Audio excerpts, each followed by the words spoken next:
In this video, we've got some tips and tricks for the ELU, the English section of the TEAS 7 exam. Hi, I'm Liz from Smart Edition Academy. In our free study group, students are always telling each other that they wish they had spent a bit more time studying for the English section.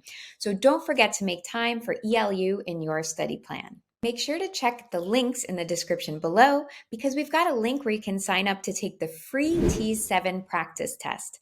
I've also created some study plans, and those are included when you sign up for that free test.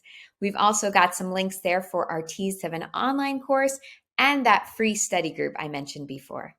So let's jump into our tips and tricks. Some of the tips I'm sharing will be pretty easy to remember, and they could get you a few extra much needed points on your TEAS 7 exam.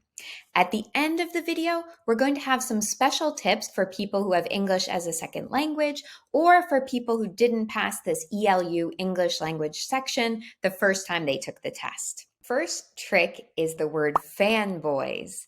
So here we're not talking about Star Wars or Game of Thrones, even though I love those. This is an acronym. FANBOYS stands for and nor, but, or, yet, so. What are these words? These are coordinating conjunctions. These are connecting words. And these specific connecting words can be used to join independent clauses. So things that could be sentences on their own, but we bring them together with these coordinating conjunctions. So when we see these fanboys, we know we're dealing with independent clauses a lot of the time, and we might be dealing with what's called a compound sentence. So these words are some clues for you. Like, think about the sentence, I'm moving to Mexico, so I want to learn Spanish. Those could be two separate sentences. I'm moving to Mexico, I want to learn Spanish, but we use that fanboys word. So we use so, the last word of the fanboys, to join them together. It's a little hint about what kind of sentence, what kind of clauses, and what kind of conjunction or connecting word you're dealing with. Speaking of independent and dependent clauses, what's the difference? I have in my head a little song from Destiny's Child, all the clauses who independent can form their own sentence. Very cheesy, bad singing, bad grammar, but we can remember that independent clauses can form their own sentence. Like, let's think about this sentence. Even though I love chocolate, I don't like white chocolate. That's true for me. Let's chop it up. So one part of that sentence is even though I love chocolate. Is that potentially its own sentence by itself, even though I love chocolate? If someone said that to you, you'd say, yes, you'd be listening for the rest of the sentence. It's not complete. That makes it a dependent clause. But if we have the other part, I don't like white chocolate, I could just say that directly. Oh, I don't like white chocolate. And that could be its own sentence. That makes it an independent clause. Another trick or tip that you should remember, sometimes we see independent clauses called main clauses. So a lot of times on these tests, those words are interchangeable. And we see dependent clauses, sometimes called subordinate clauses. So you might see some of that language as well. Formal language versus informal language. What's the difference? To test the difference, I really asked myself one question. Would it be weird to say this to my roommate? It's a great question because let's think about something like this. I regret to inform you that the blueberry yogurt in the refrigerator has been consumed. Would you say that to your roommate? Definitely not in American English. In America, that would be pretty strange. We would probably say something like, oh, so sorry. I'm really sorry I just ate your blueberry yogurt.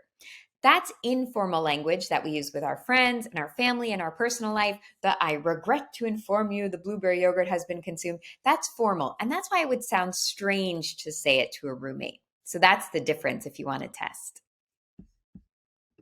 If English isn't your first language, don't worry. You actually have an advantage taking this test because you have other languages to draw from, especially if you're looking at questions about prefixes, suffixes, roots.